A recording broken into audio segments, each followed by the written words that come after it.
तो एक नए स्कूल में जाने पर इस बच्चे को स्कूल के सस्ते गुंडे परेशान करने लगते हैं, लेकिन ये उनकी सबसे बड़ी गलती साबित होती है, क्योंकि उन्हें रत्ती भर भी अंदाजा नहीं था कि जिससे वो पंगा ले रहे हैं उस बच्चे को पुराने स्कूल से निकाला ही इसी वजह से गया था, क्योंकि वहाँ के बच्चों को मार मार कर उसने वहाँ सबका जीना हराम कर रखा था। अब असल में ये सब शुरू उस दिन हुआ था जिस दिन जीहुन ने क्लास में लड़ाई करके अपनी क्लास के एक बच्चे को बहुत बुरी तरह से मारा था और उसके दांत और जबड़े के साथ साथ उसकी पसलियां भी तोड़ दी थी। ये सारी चीजें प्रिंसिपल के टॉलरेंस से पूरी तरह से बाहर हो गई थी और इसीलिए उन्होंने जीहुन की बहन जीहेई को अपने स्कूल में बुला लिया था। अब क्योंकि जीहुन और जीहेई के पेरेंट्स नहीं थे, इसीलिए जीहेई ही जीहुन की गार्डियन थी। अब अभी के लिए प्रिंसिपल जीहुन के कारनामे के बारे में जीहेई को बताती है और क्योंकि ये सारी चीजें एक तरह से अटेम्प्ट टू मर्डर थी, इसलिए वो प्रिंसिपल अब जीहुन को अपने स्कूल में नहीं रख सकती थी। तो वो जीहुन को किसी ऐसे ही स्कूल में भेजने को बोलती हैं जो कि बिल्कुल उसी के तरह के बच्चों के लिए हो। अब किस्मत से पास में ही एक ऐसा स्कूल मौजूद भी था जिसका नाम डीहुन हाई था, जहाँ के सारे बच्चे बदमाश थे और उनमें से कुछ तो क्रिमिनल एक्टिविटीज तक में इन्वॉल्व थे।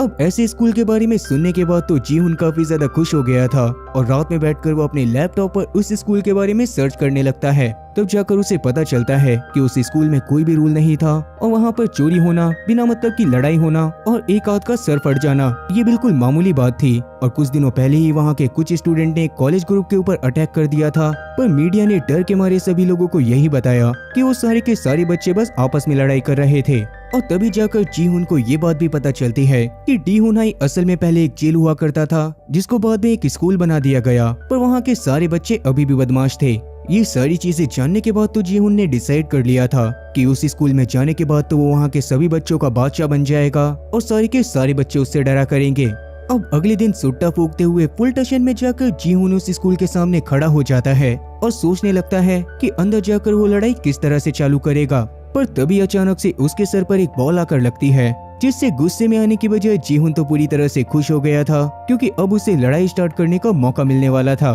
तब उस ग्रुप में खेल रहे बच्चों में से एक बच्चे को जीहुन अपने सामने लड़ाई करने के लिए बुलाता है। तब वो बच्चा भी उसकी तरफ आने लग गया था, मगर जीहुन उसको मार पाता उससे पहले ही अचानक से वो बच्चा झुककर उससे माफी मांगने लगता है और बाद में सारे बच्चे उसको बताते हैं कि उन्होंने जानबूझकर उसको हिट नहीं करा था और उनकी बॉल धोखे से उसके लग गई थी। उसके इस तरह के अजीब बिहेवियर को देखकर तो जीहुन पूरी तरह से शॉक रह गया था। पर तभी ग्रुप में मौजूद एक दूसरा बच्चा उसको बताता है कि उसको जल्दी से सीज फायर के बारे में जानना पड़ेगा, क्योंकि वो उस स्कूल का नया बच्चा है और अगर वो सीज फायर के बारे में नहीं जानेगा तो वो पक्का किसी बड़ी मुसीबत में फंस जाएगा। अब वैसे तो जीहुन को उनकी बातें समझ में नहीं आती और वो सीधा टीचर के ऑफिस में उनसे मिलने के लिए चला जाता है। ये ऑफिस उसकी सोच से पूरी तरह से अलग था, क्योंकि यहाँ पर उससे बात करते हुए उसका टीचर सिर्फ सुट्टा फूक रहा था और वो एडमिशन लेते टाइम भी जीहुन से इतना ही पूछता है कि उसे लड़ाई करनी आती है या फिर नहीं। तब जीहुन इस पर हाँ में रिप्लाई करता है और अपने टीचर से अपनी क्लास के बारे में पूछता है, लेकिन उसके टीचर ने उसको बाहर की तरफ इशारा कर दिया था,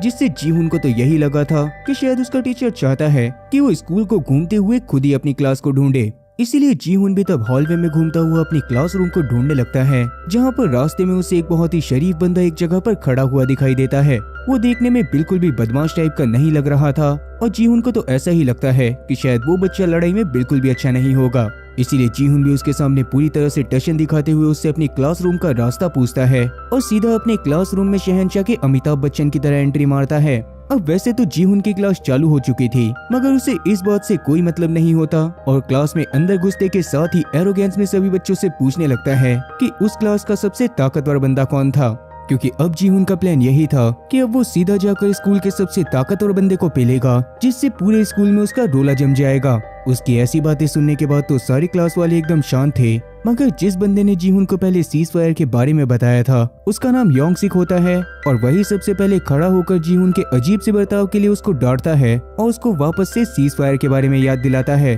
अब वैसे तो जीहुन के पल्ले में ये सारी बातें अभी भी नहीं पड़ी थी और योंगसिक से लड़ाई के बारे में पूछ रहा था। ये बातें सुनने के बाद तो योंगसिक को हंसी आ जाती है, मगर उसके आगे कुछ बताने से पहले ही वहाँ पर लंच हो जाता है और सारे बच्चे बाहर निकल जाते हैं। तब योंगसिक भी अपने साथ जीहुन को स्कूल में घुमाने के लिए ले गया था, जहाँ पर सबसे पहले तो वो उसको अपने साथ बेसमेंट में ले जाता है, जहाँ पर बहुत सारे बच्चों के साथ साथ काफी सारे टीचर भी इकट्ठा हो रखे थे। उन सभी लोगों के बीच में दो स्टूडेंट बहुत बुरी तरह से लड़ाई कर रहे थे और एक दूसरे को लगातार मारे जा रहे थे। तब स्टूडेंट और टीचर उनको चीयर करते रहते हैं और वैसे वो लोग सिर्फ उन्हें चीयर नहीं कर रहे थे, उन लोगों ने उन बच्चों के ऊपर पैसे भी लगाए हुए थे और यही डीहुन हाई स्कूल का अंडरग्राउंड फाइटिंग क्लब था। और इन्हीं फाइट्स में जीतने वाले बंदों को फाइनल 16 में भेजा जाता था, जो कि स्कूल के सबसे खतरनाक 3 फाइटर से लड़ा करते थे। और उन तीनों से जीतने के बाद स्कूल का कोई भी बच्चा स्कूल के सबसे बड़े टाइटल यानी कि टॉप डॉग के टाइटल को हासिल कर सकता था। अब वैसे इसके नाम पे मत जाओ, क्योंकि ये टाइटल सच में काफी ज्यादा रिस्पेक्टफुल था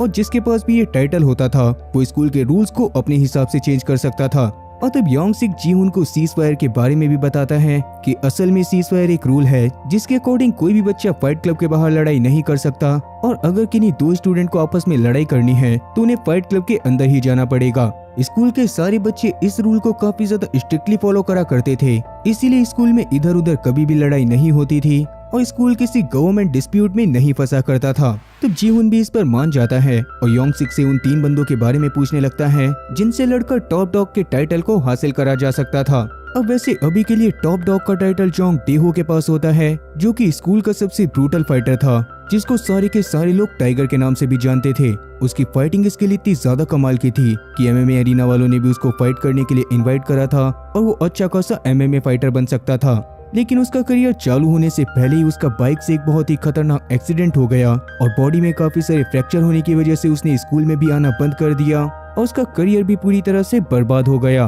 अब उसके अलावा कॉलेज में सबसे खतरनाक 3 बंदे जो मौजूद थे उसमें से सबसे पहले का नाम पाक कीटे होता है, जो कि स्कूल के जूडो क्लब का कैप्टन और साथ ही एक बहुत ही बढ़िया नेशनल यूथ एथलीट भी था। उसके अलावा जो दूसरा बंदा था उसे पागलों का सरदार भी बोला जाता है, जिसका असली नाम किसी को भी नहीं पता था और सब लोग उसको हॉट डॉग के नाम से जानते थे, क्योंकि अरीना में लड़ाई करते समय हमेशा वो किसी जानवर की तरह लड़ता था। असल में एक समय पर उसकी फैमिली को उसकी आंखों के सामने ही कुछ लोकल गैंग वालों ने जान से मार दिया था और उसके बाद से ही वो पूरी तरह से कठोर हो गया था। और रही बात तीसरे बंदे की, तो तीसरा बंदा सच में काफी ज्यादा शांत था, जिसका नाम क्वान चैंगसिक था और वो सियोल का एक बहुत ही बढ़िया फाइटर था। उसके शांत नेचर की वजह से सभी लोग उसको काफी ज्यादा पसंद करते थे और लड़ाई के दौरान 56% टीचर उसके ऊपर ही अपनी बैटिंग लगाया करते थे। अब क्योंकि स्कूल में टाइगर मौजूद नहीं था, इसीलिए जीहुन को इन्हीं 3 लोगों से लड़ाई करके उन लड़ाइयों को जीतना पड़ेगा, जिसके बाद ही उससे टॉप डॉग का टाइटल मिल जाता। ये बात सुनने के बाद तो जीहुन तुरंत ही इस पर तैयार हो जाता है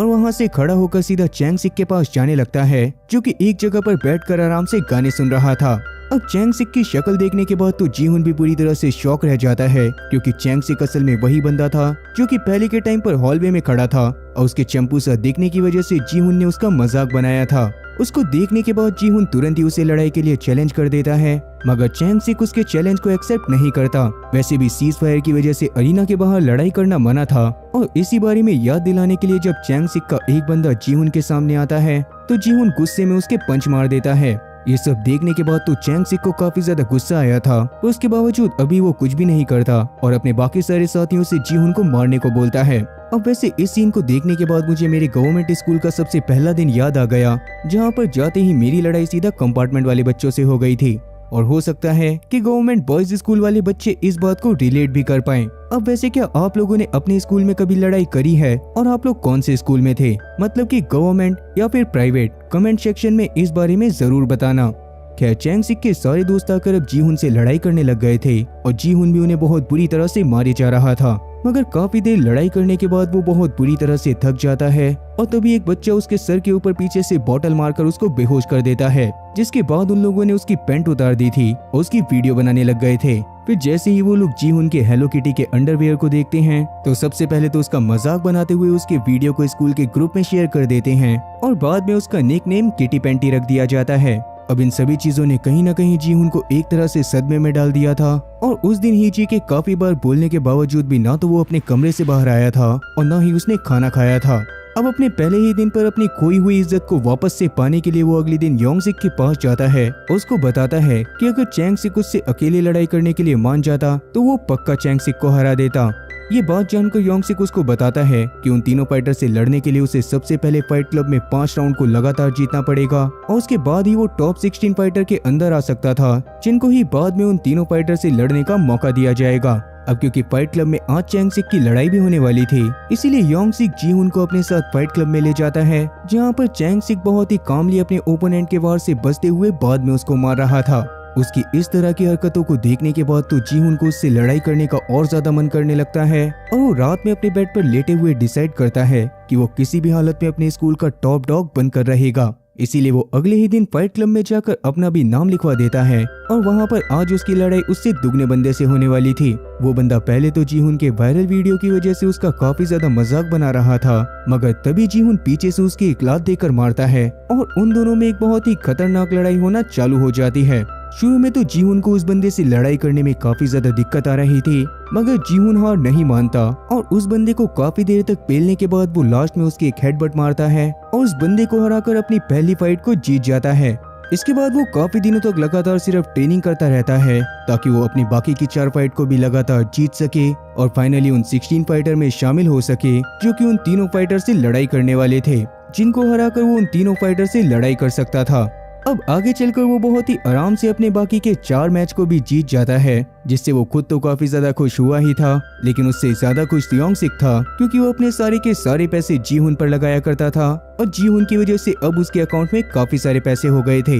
मगर जीहुन की लगातार इतनी सारी लड़ाइयों को जीतने की वजह से उसका टीचर उससे बिल्कुल भी खुश नहीं होता, क्योंकि वो हमेशा दूसरे बंदे पर पैसा लगाता था और जीहुन के लगातार जीतने की वजह से उसका काफी लॉस हो चुका था। और क्योंकि अब वो टीचर जीहुन से इस बात का बदला चाहता था, इसीलिए वो जीहुन की अगली लड़ाई सीधा कीटे के साथ करवाता है, जो कि उन 3 खतरनाक फाइटर में से तीसरा फाइटर था। योंग सिक तो ये बात जानने के बाद काफी ज्यादा शॉक होता है, क्योंकि वैसे तो जीहुन की लड़ाई अभी कीटे के साथ नहीं होनी चाहिए थी, पर कहीं ना कहीं वो इस बात को समझ गया था कि जरूर ही टीचर ने ही इस लड़ाई के बीच में इंटरफेयर करके लड़ाई के शेड्यूल को चेंज कर दिया होगा। अब वैसे तो कीटे ने भी जीहुन की लड़ाई के बारे में सिर्फ सुना होता है और उसको उसके फनी नेम किटी पैंटी के बारे में पता था, लेकिन अभी वो सीधा जीहुन के पास जाकर उसे अगली लड़ाई में बचकर रहने को बोलता है और उसके सामने उसका मजाक बनाते हुए सीधा कहता है कि जीहुन और उसका तो कोई मुकाबला ही नहीं है। लेकिन जीहुन जैसे अपने बाकी दुश्मनों की बातों पर बिल्कुल भी ध्यान नहीं देता था, वो अभी कीटे की बातों पर भी बिल्कुल ध्यान नहीं देता और उसको हंसते हुए सीधा मिडिल फिंगर दिखाकर वहाँ से भगा देता है।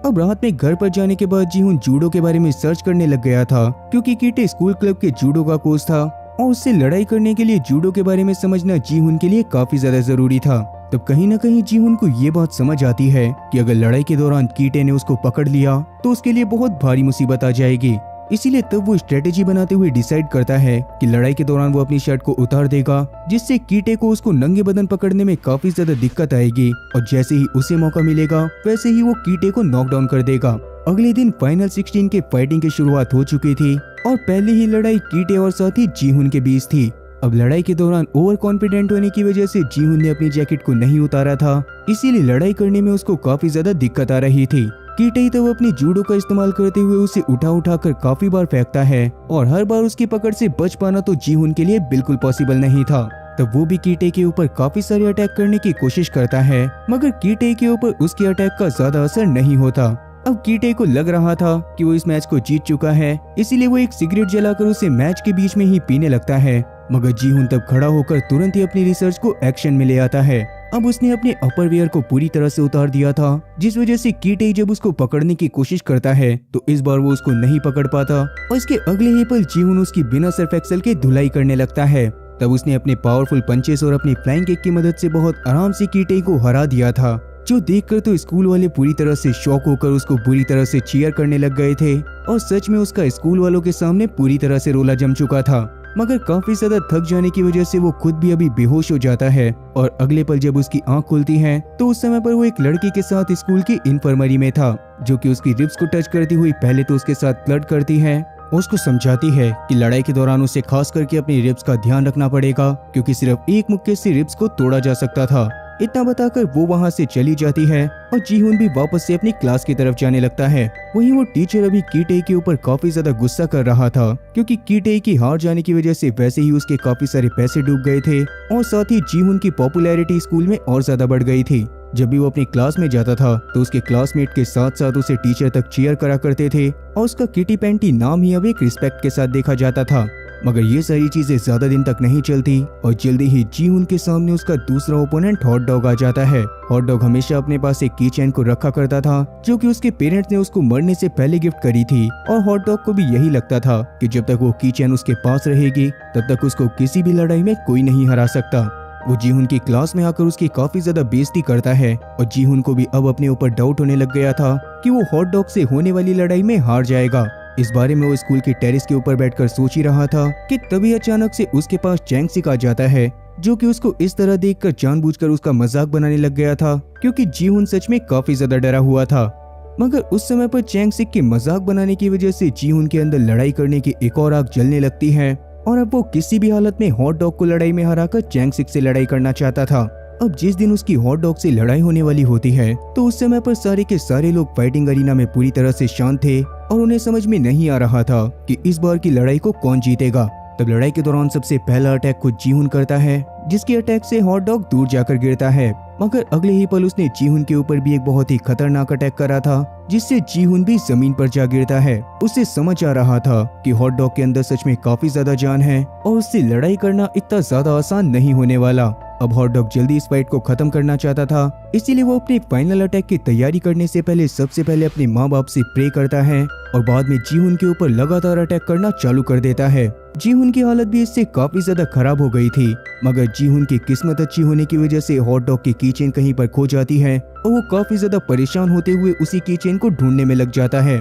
इसी मौके का फायदा उठाकर जीहुन गुस्से में सबसे पहले उसकी एक लात मारता है और बाद में उसकी कीचेन को ढूंढकर उसके सामने ही निगल जाता है। ये देखकर तो हॉट डॉग की हालत पूरी तरह से खराब हो गई थी और अब उसका कॉन्फिडेंट भी पहले जैसा नहीं लग रहा था। इसीलिए जीहुन भी उसके ऊपर काफी बार लगातार अटैक करता है और फाइनली उसको भी हराकर इस मैच को भी जीत जाता है। अब उसकी नजरें सीधा चैंग सिक की तरफ थी और जीहुन ने उसको नजरों में ही क्लियर कर दिया था कि अगली हारने की बारी उसकी है। खैर अभी की फाइट को देखने के बाद तो सभी लोग पूरी तरह से पागल हो गए थे, पर उतने में ही वहाँ पर डेइहो पहुँच जाता है, जिसको देखने के बाद सब लोग पूरी तरह से शॉक हो जाते हैं और पूरे अरीना में एक अजीब सा सन्नाटा छा जाता है, जो कि अभी के टाइम पर टॉप डॉग है और अभी के टाइम पर वो सारे के सारे बैटल्स को बंद करवाना चाहता था। ये बात जानने के बाद चैंग सिक डेइहो से जाकर अकेले में बात करता है और उससे रिक्वेस्ट करते हुए उसे फाइट के बीच में इंटरफेयर ना करने को बोलता है। मगर असल में डेइहो का प्लान तो पूरी तरह से अलग था, क्योंकि उसकी लाइफ बर्बाद होने की वजह से उसे इस स्कूल में वापस आना पड़ गया था। इसीलिए वो इस स्कूल के ऊपर पूरी तरह से कंट्रोल करना चाहता था,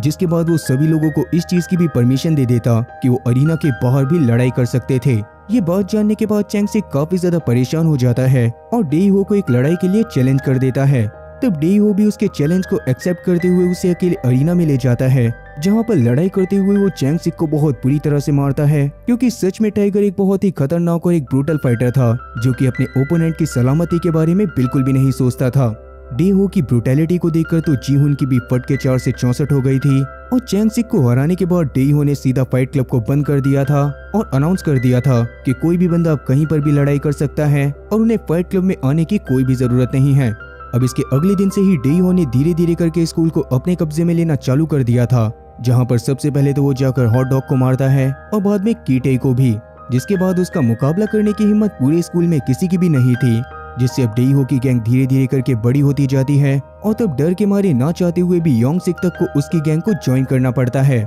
जीहुन की भी अभी उससे डायरेक्टली बात करने की कोई भी हिम्मत नहीं थी और अभी के लिए रोज रोज वो बस उसके बढ़ते हुए आतंक को देखते जा रहा था। पर क्योंकि डेइहो की टीम में कुछ बंदे ऐसे भी थे जो कि जीहुन की पॉपुलैरिटी की वजह से उसको बिल्कुल पसंद नहीं करते थे, इसीलिए वो डेइहो को उसके खिलाफ भड़काना चालू कर देते हैं और तब डेइहो भी गुस्से में योंग सिक से ही जीहुन को ढूंढ कर लाने को बोलता है। तब योंग सिक जीहुन को ढूंढने का नाटक तो करता है, पर क्योंकि कहीं ना कहीं वो जीहुन को किसी भी मुसीबत में नहीं डालना चाहता था, इसीलिए चुपके से वो उसके पास बाथरूम में जाकर उसको डेइहो के प्लान के बारे में बता देता है और उसको अगले दिन से स्कूल में ना आने को बोलता है, क्योंकि हो सकता था कि डेइहो शायद उसको गुस्से में जान से भी मार दे। पर तभी अचानक से उन्हें बाहर से डेइहो की आवाज आती है और वो दोनों डरते हुए बाथरूम में छुप जाते हैं। हालांकि डेइहो ने उन दोनों की बातें सुन ली थी, मगर अभी वो जानबूझकर उन दोनों को कुछ भी नहीं कहता और अपने एक बंदे के साथ वहां से बाहर चला जाता है। योंग सिक को इस बारे में अंदाजा नहीं था कि डेइहो ने उसकी बात को सुन लिया है, इसीलिए वो डेइहो के पास जाकर योंग सिक के बारे में झूठी झूठी बातें बताने लगता है,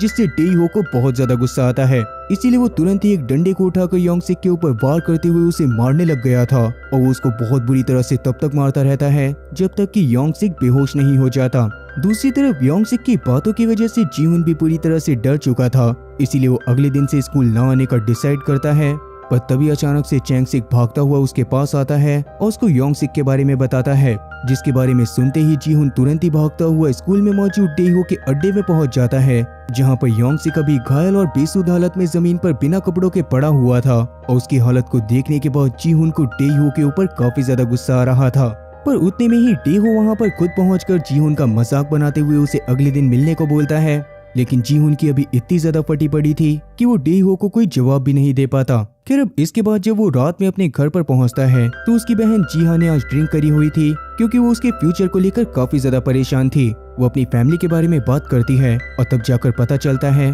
कि असल में उन दोनों की माँ की मौत के बाद उनके पिता ने उन दोनों को ऐसे ही छोड़ दिया था, क्योंकि कहीं ना कहीं वो भी डरपोक थे और उनके अंदर उन दोनों को पालने की हिम्मत ही नहीं थी। अब अपनी बहन की इस तरह की बातों को सुनने के बाद कहीं ना कहीं जीहुन को ये बात पता चल गई थी कि उसे हमेशा अपनों के लिए लड़ाई करनी पड़ेगी, और यही चीज उसको पूरी तरह से हिम्मत से भर देती है। और अगले दिन वो डेहो से लड़ाई करने के लिए पहुंच जाता है, मगर डेहो किसी भी हालत में उसके साथ एक फेयर फाइट नहीं चाहता था, इसीलिए उसने वहां पर अपने काफी सारे पंटरों को भी इकट्ठा कर रखा था, जो कि जीहुन के वहां पर आते ही उसके ऊपर टूट पड़े थे। मगर तब जीहुन भी उनसे काफी बुरी तरह से लड़ाई करता है, लेकिन वो ज्यादा देर तक उन लोगों से लड़ाई नहीं कर पाता और फाइनली वो लोग उसको ओवर पावर कर बहुत बुरी तरह से मारने लगते हैं। लेकिन तब वहां पर डेहो की मदद करने के लिए चैंग सिक अपने बंदों को लेकर आ गया था, और उसके साथ हॉट डॉग हाउस की गैंग और साथ ही कीटेई और उसकी भी गैंग मौजूद थी। उनको देखकर जीहुन तुरंत ही खड़ा हो जाता है और डेहो को 1-on-1 फाइट में चैलेंज करता है, और इतने बाकी सारे लोग डेहो की गैंग के ऊपर पूरी तरह से टूट पड़े थे और उन्होंने डेहो के गैंग मेंबर को चुन चुन कर मारना चालू कर दिया था।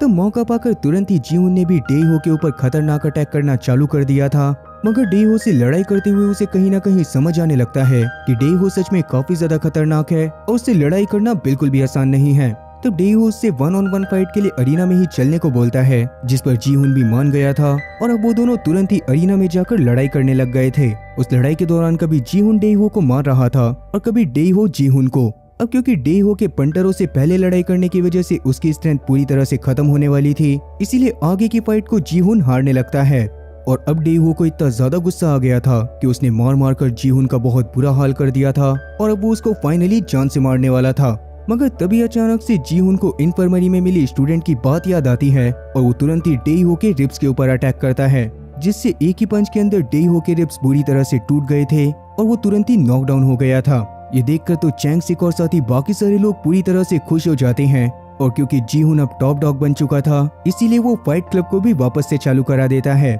जिसके बाद वापस से स्कूल के अंदर सारी चीजें पहले जैसे नॉर्मल चलने लग गई थी। और फाइनली आज वो दिन होता है जब चैंग सिक और साथ ही जीहुन की फाइट होने वाली थी। तब सारे के सारे बच्चे उस फाइट को देखने के लिए आए हुए थे, मगर जैसे ही वो लोग फाइट को चालू करने वाले होते हैं वैसे ही ये मूवी यहीं पर खत्म हो जाती है। अब वैसे आप लोगों को क्या लगता है कि उन दोनों में से कौन जीता होगा? कमेंट सेक्शन में इस बारे में जरूर बताना। बाकी अपने स्कूल टाइम पर तो ज्यादातर सभी लोगों ने लड़ाई करी ही होती है, और अगर आप लोगों का ऐसा कोई इंसिडेंट हो तो उसके बारे में भी कमेंट सेक्शन में जरूर बताना। साथ ही ये भी बताना कि क्या आप लोगों को मेरी एक्सप्लेनेशन पसंद आई, क्योंकि मुझे तो उम्मीद है कि आप लोगों को मेरी एक्सप्लेनेशन पसंद आई होगी। इसीलिए अगर एक्सप्लेनेशन पसंद आई हो तो चैनल को सब्सक्राइब करना और बेल नोटिफिकेशन को ऑल पर सिलेक्ट करना और वीडियो को भी लाइक करना। मैं ऐसी ही और मजेदार एक्सप्लेनेशन वीडियोस लेकर आता रहूंगा। खैर तब तक के लिए टाटा और गुड बाय।